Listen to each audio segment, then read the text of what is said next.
não vai falar só de arte. Bom, vou começar. Não tem um epígrafe de Julius Fučík, que é a reportagem ao pé do patíbulo, que eu vou falar em espanhol.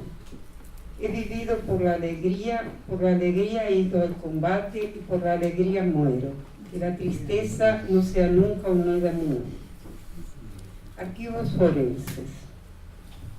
Em outubro de 2011, o juiz Sérgio Torres, a cargo da investigação dos crimes cometidos na ESMA, viajou aos Estados Unidos para consultar os documentos do arquivo da Comissão Interamericana de Direitos Humanos, em especial aquela vinculada com a visita desse organismo à Argentina em 1979.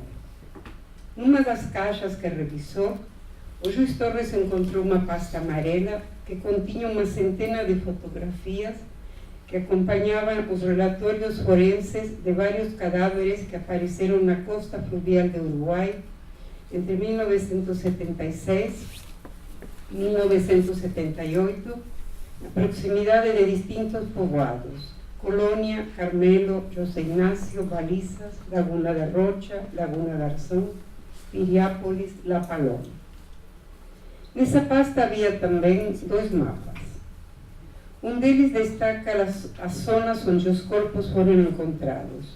O outro era um mapa das correntes marítimas da região, no qual se marca a provável região de onde os corpos foram arrojados, as cercanias de Buenos Aires. Também apareceram cadáveres nas costas de Buenos Aires. Em 14 de dezembro de 1977, entre as 7 e as 8 da tarde, um sequestrado da ESMA fotografou a Alice Domon e Leonid Duque com um cartaz de montoneiros no fundo e um exemplar do Jornal da Nação no primeiro plano. A imagem das freiras francesas, ideada pelo capitão Jorge Acosta para desviar as miradas que se pousavam sobre a armada, é a última prova de vida do grupo de Madres de Praça de Mayo e familiares de desaparecidos sequestrados na igreja de Santa Cruz, em Buenos Aires. Às 21h30 daquela quarta-feira, dia habitual de traslados na ESMA, el esquivão PA-51 da Prefeitura Naval Argentina despegou do Aeroparque Jorge Newbery. De acordo com o plano de voo, não transportou passageiros. Voou 3 horas e 10 minutos e, sem escalas, regressou ao ponto de partida. 6 dias depois, apareceram nas praias de São Bernardo e Santa Teresita os restos de algumas mulheres arrastados pela corrente marinha e foram inumados como indigentes no cemitério de General Lavalle. Em 2005, o equipo argentino de antropologia forense os identificou como sendo de Angela Ward, da freira francesa Leonid Duque e de 3 fundadoras da agrupação Madres de Praça de Mayo, Azucena Villaflor de Vicente, Esther Bailestrino de Cariaga e Maria Ponce de Bianco. As fraturas são compatíveis com a queda de grande altura e impacto contra um corpo duro, declarou a equipe. As fotografias que foram divulgadas nos jornais depois da desclassificação da pasta pelos Estados Unidos mostram na tela detalhes parciais dos corpos encontrados no litoral do Uruguai. Um rosto de mulher corroído pelas águas, mãos e pés amarrados por cordas improvisadas. A imagem longínqua de um corpo. As imagens, eu vou mostrar as imagens. Essa é a pasta. E essas são as imagens da pasta. Algumas.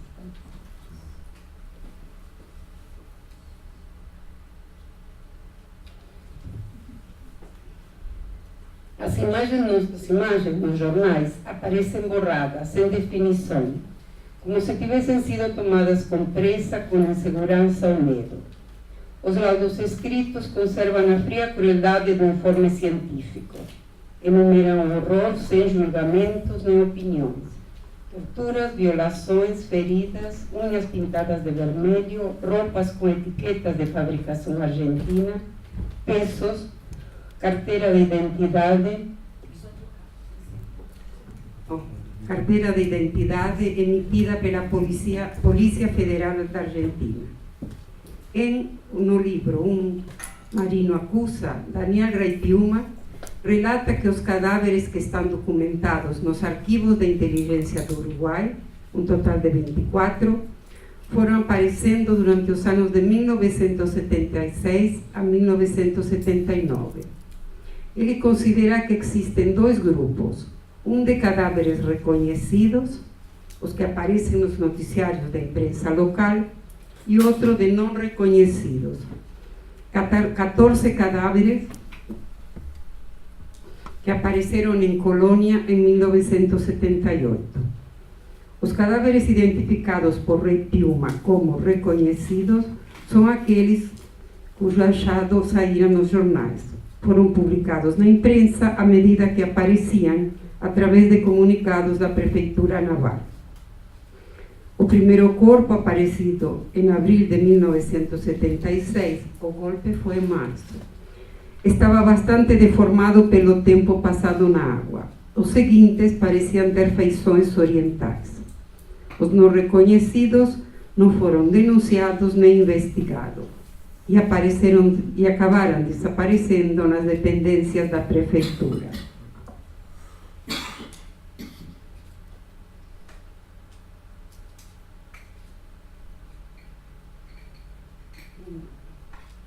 Esses são os relatórios. Entre as fichas dos arquivos policiais e da inteligência uruguaia, há uma que descreve o corpo de uma mulher encontrado na Laguna de Rocha, Uruguai, em 22 de abril de 1976. O relatório, que tem valor de prova imediata, descreve uma mulher de cabelo preto que tinha pintadas as unhas dos pés, 1,70 m de altura, menos de 30 anos. De acordo com a ficha, o corpo nu apresenta indícios externos de violência. Outra mulher tinha entre suas roupas um documento de identidade argentino que situava a data de nascimento em 1964. Já vimos essas mãos, já sabemos que já contemplamos esses pés manchados, esses corpos mortos. Quando vemos essas imagens, uma lembrança nos desvia, de alguma maneira, do fato próximo e pungente e nos arrastra para um campo longínquo, distante e distanciado. Um espaço que sempre aceitamos como outro, o espaço da memória, da representação visual. Em outro tempo e em outro mundo, Georges de Ubermann se dirige à igreja de Santa Cecília em Trastevere, Roma, à procura de ninfas, mas encontra, cito de Ubermann, uma jovem prostrada, o corpo enrolado, os braços estendidos, a cabeça estranhamente voltada para o sol. Da figura humana, um sentimento duplo de abandono total, acentuada da ausência de um rosto e da elegância suprema, derivado provavelmente do magnífico planejamento que reveste o corpo todo. O véu, como um princípio de pudor, se estende até a cabeça, cobrindo qualquer traço de cabelo.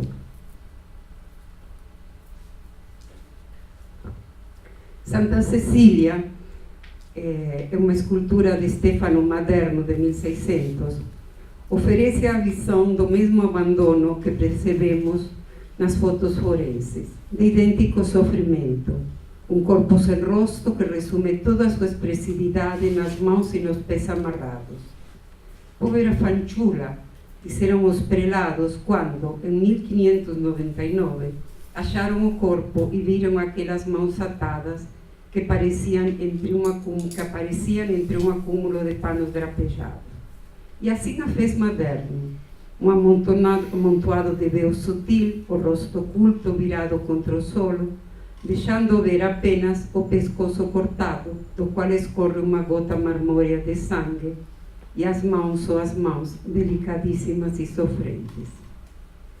Cecília, que deve ter morrido por volta do ano 220 de nossa era, foi obrigada a assistir à decapitação de seu esposo e depois a ser sufocada nos vapores de um banho público.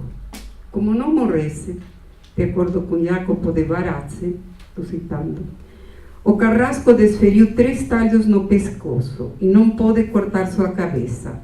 E como não podia fazer um 4º talho porque a lei não o permitia, a deixou meio viva e meio morta, e ela viveu 3 dias.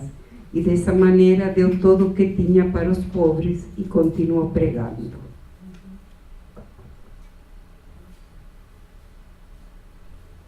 Em Veneza, na riba dei 7 Mártiri, a olhar para as águas da laguna, vemos, debruçado sobre um laibo de praia, à mercê das marés, o corpo de uma mulher maniatada.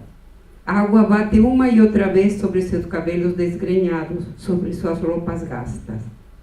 O monumento à Partigiana Vêneta é um dos mais intrigantes monumentos do século passado e o mais oculto. A mulher nos é mostrada no seu momento de maior desamparo, de maior solidão.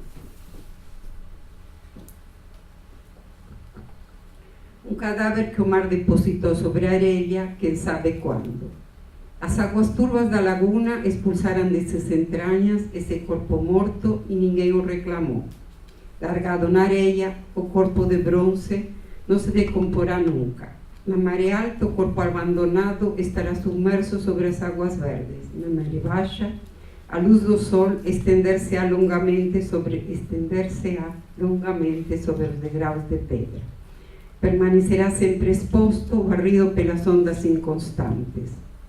Mas continua a ser o corpo morto de uma mulher, e nenhuma outra imagem pode contar melhor essa história escamoteada.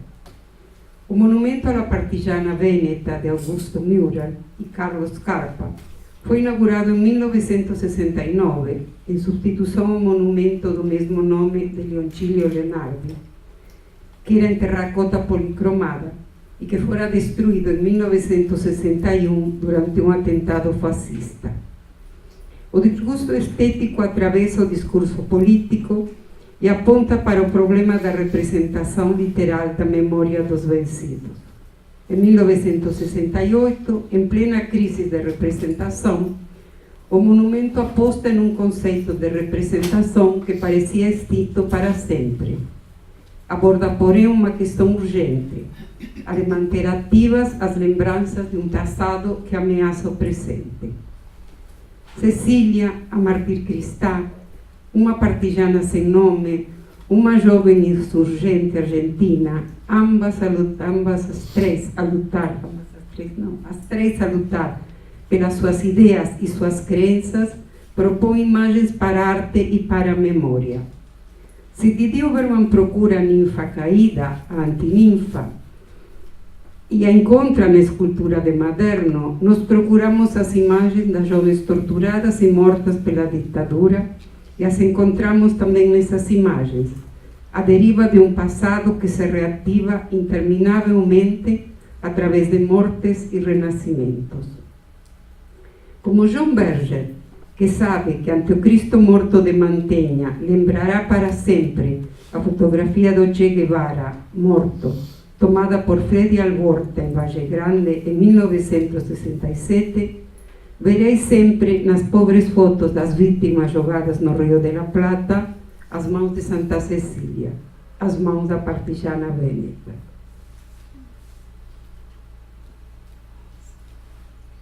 Essa é uma foto de uma partijana morta encontrada em Veneza. Arquivos pessoais. Julio Cortázar, América do Sul. Em 1973, Julio Cortázar publica o livro de Manuel. No romance, um grupo de exilados em Paris, a maioria sul-americanos, planejam um evento sempre aludido como La Joda. Enquanto a Joda é algo assim como a bagunça, a foda, não tem, no livro não tem sentido sexual. Enquanto vivem amores e desamores numa situação precária, impregnada de estranhamentos. Nas palavras preliminares, o autor declara su deliberado contubernio con la historia de nuestros días. Así alude a incorporación ao texto escrito de recortes de noticias da imprensa latinoamericana, inglesa e francesa, lidas por Cortázar enquanto o livro estava sendo escrito. Elas aparecem como xerox no meio das páginas dos livros, às vezes comentadas, às vezes não.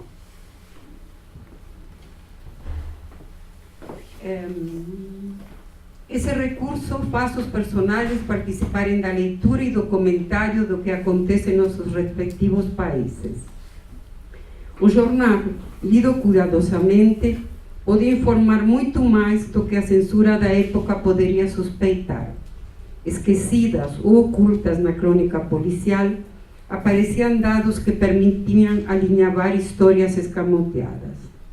O romance tratava de abordar o clima da situação política do Cone Sul, marcado pela luta armada e a violenta repressão da ditadura na Argentina, que sistematizou a tortura como técnica de investigação. No começo do romance, os recortes de jornal apontavam para assuntos sociais, ações de resistência política e os modos de repressão usados para combatê-la. Um dos personagens, mãe de uma criança pequena, o Manuel do título, os colava num caderno para que no futuro o filho soubesse o que tinha acontecido durante sua infância. Das conversas cotidianas entre amigos desprendia-se aos poucos um plano de ação, agora, que converteria os intelectuais exilados em militantes que planejavam um sequestro. Leon Ferrari, Argentina.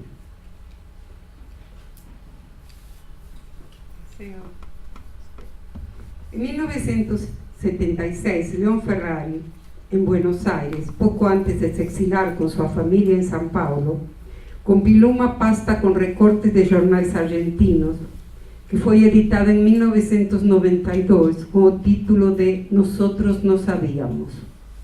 São 75 folhas tamanho ofício, nas quais o artista cola pequenos textos recortados da crônica policial, que informam, entre outros casos, sobre a aparição de corpos nas costas do Uruguai e da província de Buenos Aires. Por exemplo, Uruguai.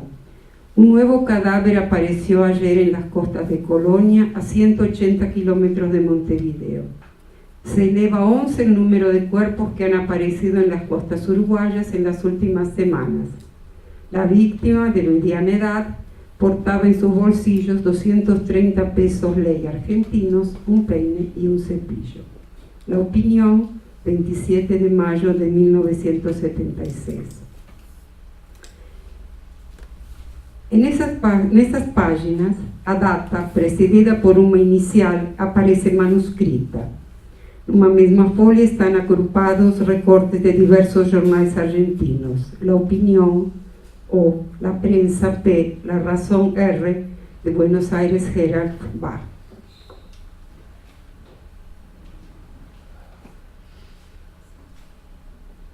A frase título da obra repete a declaração de muitos cidadãos sobre o que aconteceu durante a ditadura. As provas do terrorismo de Estado podiam ter sido lidas nos centos de artigos que o artista recortara dos jornais locais e que referiam torturas, mortes violentas e desaparições. Em 1967, Ferrari tinha realizado uma colagem literária chamada Palavras Ajenas, que foi apresentada na Bienal anterior, com fragmentos de distintas agências de notícias contemporâneas, textos bíblicos e textos históricos, produzindo um diálogo imaginário entre mais de 100 personagens históricos, entre eles Hitler, Goebbels, Goering, o Papa Paulo VI e Deus. A peça foi pensada como uma repressão teatral e em 1968 foi apresentada por Leopold Mahler no Laboratório de Arte em Londres. Para Juan Gelman, que escreveu a contratapa do livro, a realidade, mediada por jornais, revistas, agências de notícias, é o único personagem dessas conversas de Deus com alguns homens e de alguns homens com alguns homens e com Deus. Essa realidade, continua Gelman, é tão idêntica a si mesma que para a maioria transcorre como de costume. Aí cito Gelman. Una costumbre que León Ferrari sacude con lúcida intensidad, mostrando los relieves de esa realidad, sus entrecruzamientos, sus planos íntimos, su parentela con historias lejanas y recientes. Pero no es mero testimonio, o mejor, la mano del artista ha sabido dar testimonio tan acabadamente que consigue, bajo el contrapunto de los hechos, los dichos, las descripciones, hacer palpitar otras realidades interiores estremecedoras, empujadoras hacia la esperanza. Como palabras ajenas, nosotros no sabíamos, excede o testemunho. Todos tinham lido os jornais, todos sabiam e calavam, e se transforma numa acusação que convoca qualquer negação. Rodolfo Walsh, Argentina. Mais de palavras aqui. A agência de notícias clandestina, ANCLA, criada por Rodolfo Walsh, teve como objetivo central informar aos que informam, ou seja, brindar informação veraz aos jornalistas com a finalidade de desobstruir o bloqueio informativo, funcionar como uma ferramenta de denúncia não só sobre as violações aos direitos humanos, mas também acerca de aspectos da política econômica, a situação social que vivia o país, a mobilização operária, sistematicamente silenciada, e, fundamentalmente, agudizar as contradições existentes no seio das Forças Armadas e outros setores de poder. ANCLA distribuiu dentro e fora do país uma extensa nota sobre a Escola de Mecânica da Armada, ESMA, intitulada História de uma Guerra Sucia na Argentina. Foi a primeira divulgação de dados dispersos sobre os campos clandestinos de concentração. Começava assim. No dia 6 de setembro de 1976, cumpriram-se 46 anos do primeiro golpe militar do século XX na Argentina.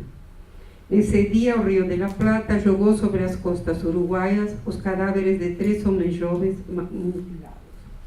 Esse macabro espetáculo repetiu-se dezenas de vezes a partir de 24 de março de 1976, quando os militares argentinos voltaram a se apoderar do governo e uma junta militar e o entregaram ao tenente-general Jorge Rafael Videla, o 11º homem que se mudou dos quartéis à Casa Rosada de Buenos Aires no último meio século.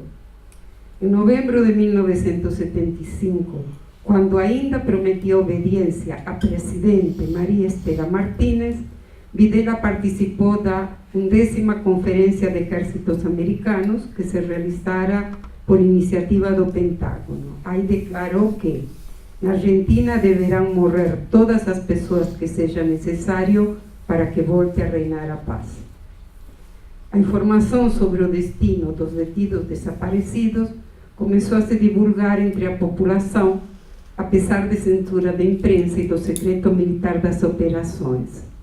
Na redemocratização, durante o juízo às juntas, vários depoimentos foram levantadas suspeitas sobre a forma de execução dos detidos desaparecidos. Em março de 1995, o capitão de corveta Adolfo Schilingo confessa ao jornalista Horácio Verbitsky que participou dos Vuelos de la Muerte, durante os quais entre 1.500 e 2.000 detidos desaparecidos, presos na ESMA, foram jogados vivos ao mar, previamente drogados. De acordo com o seu relato, a eliminação dos prisioneiros, mediante um método não contemplado nos regulamentos militares, respondeu a uma decisão orgânica que foi comunicada a todos os oficiais com destino na área naval de Puerto Belgrano. E aí, estou citando a Chilingo. Mendia disse que, no cine da base, que os subversivos que fossem condenados à morte ou que se decidisse eliminá-los iam a voar. E assim como há pessoas que têm problemas, alguns não iam chegar a destino. E disse que se havia consultado com as autoridades eclesiásticas para buscar que fosse uma forma cristiana e pouco violenta. Quando regressavam dos voos, os capelães da Armada confortavam os marinhos com palavras dos evangelhos e sobre a necessidade de separar o joio do trigo. O relato aterrador continua por páginas e páginas. Verbitsky relata: várias vezes havia merodeado sem decidir-se a entrar de cheio em seus piores lembranças. Mas se havia aproximado o suficiente e não queria retroceder. E continua: 2 copos de whisky até o topo foram sua ração ao regressar da primeiro voo. Os bebeu de uma vez e dormiu até o dia seguinte. Essa medicina começou a ser mais consoladora que as palavras do capelão naval. Sonhava todas as noites com o vô, enquanto jogava os corpos nus pela porta, escorregava e caía. Como em 1977, quando um tripulante alcançou a sujetar. Antes de tocar as águas do mar, acordava.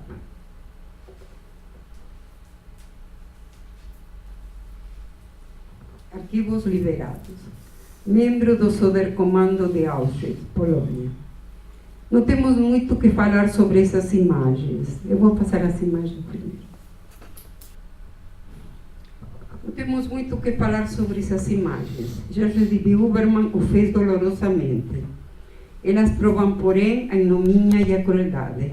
São imagens, apesar de tudo, roubadas do real, arrancadas do inferno e que, na sua insignificância, gritam o que tantos negaram. Estão dirigidas ao inimaginável e o refutam. Devemos imaginar o inimaginável. Devemos nos colocar no lugar do torturado, do assassinado, e imaginar seus tormentos e dividi-los com ele. Daniel Rey Piuma, Uruguai. O marino Daniel Rey Piuma, que trabalhou entre 1977 e 1980 na direção de inteligência da Prefeitura Naval de Uruguai. A imagem de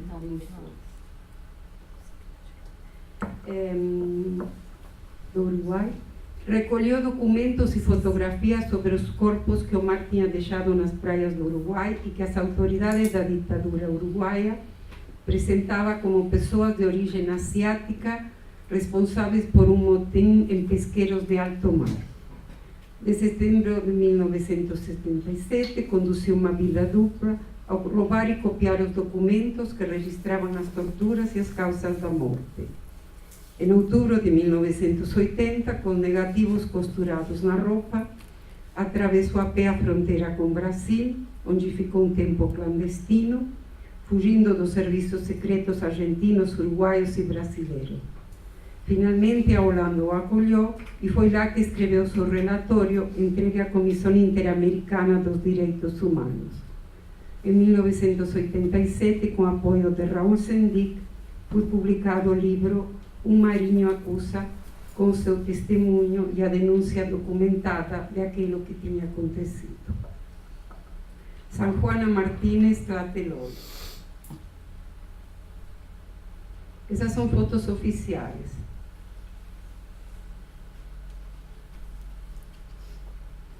Em 2001, San Juana Martínez recebeu no seu domicílio uma bolsa negra de plástico, das que se utilizam para guardar papel fotográfico, onde estão inéditas sobre o acontecido no edifício Chihuahua durante a noite de 2 de outubro de 1968. Uma chamada anônima informou-lhe mais tarde que foram tomadas de dentro do prédio por um fotógrafo do governo. Nas fotos, entre os jovens torturados, aparece gente de civil, mas com aspecto militar, com uma luva branca na mão esquerda. A voz informa que são paramilitares das guardas presidenciais, gente do Estado-Maior Presidencial, os que abriram fogo contra os estudantes. O denunciante anônimo exige que se investigue a desaparição de mais de 500 pessoas. Em 8 de dezembro, o semanário Processo publica como capa Tlatelolco 68, as fotos ocultas de San Juana Martínez. O diretor da revista faz um chamado especial aos leitores. Reconozca e reconozca-se. A noite de Tlatelolco, o massacre de Tlatelolco, teve lugar no entardecer e à noite de 2 de outubro de 68, na praça do mesmo nome. Até hoje, o verdadeiro número de mortos permanece incerto. Algumas fontes apontam para mais de 1.000 mortos, mas a maioria para um número entre 200 e 300, enquanto que as fontes governamentais referem 4 mortos e 20 feridos. Um grande número de pessoas ficou ferido e foram feitas milhares de detenções. As fotos, as máquinas. Aqui está a capa de Marina Cruz. E os memorandos que soltaram também os Estados Unidos.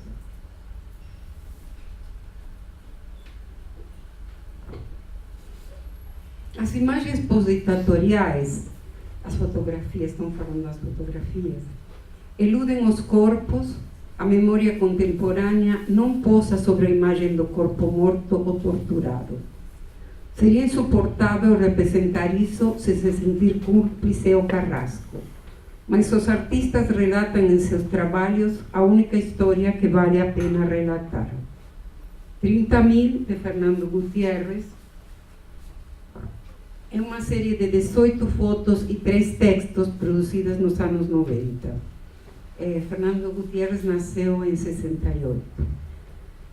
É uma visão íntima e representativa de sua geração sobre o terrorismo de Estado e a desaparição. Marcas que referem ao Estado terrorista, o passado ditatorial, os aviões da morte, o Rio como destino final, as cárceres, os campos de concentração. Em Huellas de Desaparições durante a última ditadura militar,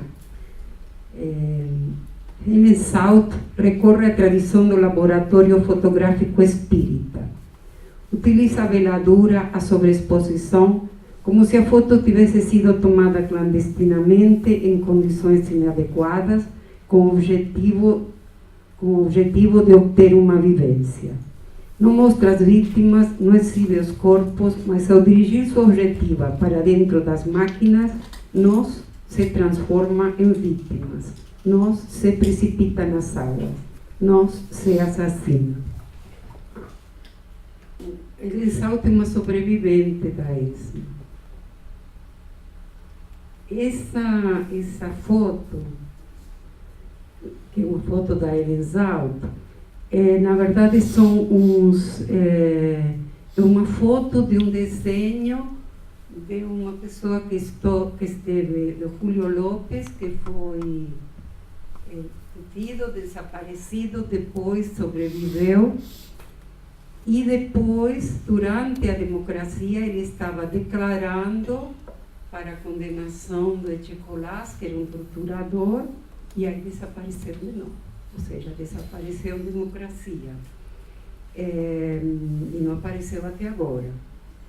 E ele tem um documento, ele deixou muitas coisas escritas, ele era um pedreiro, onde muitas coisas escritas, papel de saco de cimento, um material riquíssimo de desenhos e de textos, que eu estou pretendendo estudar em relação com essas imagens do Edwin Fahlström, da Bienal, que são de 74, esses mapas. Mas, bom, isso é o que virá. Bom, como as fotos de Auschwitz, que nos mostra Jorge Didier Huberman, as imagens de Zaut são tremidas, sem foco, arranhadas, precárias. Mas não são provas do massacre acontecido. Essas provas estão nas fotos recuperadas da Comissão Internacional de Direitos Humanos, nas fotos devolvidas de Tlatelolco. As fotos de Dachau são somente testemunhos de uma ferida social que ainda não está suturada. Alguém faz umas fotografias, por necessidade, por acaso ou por obrigação.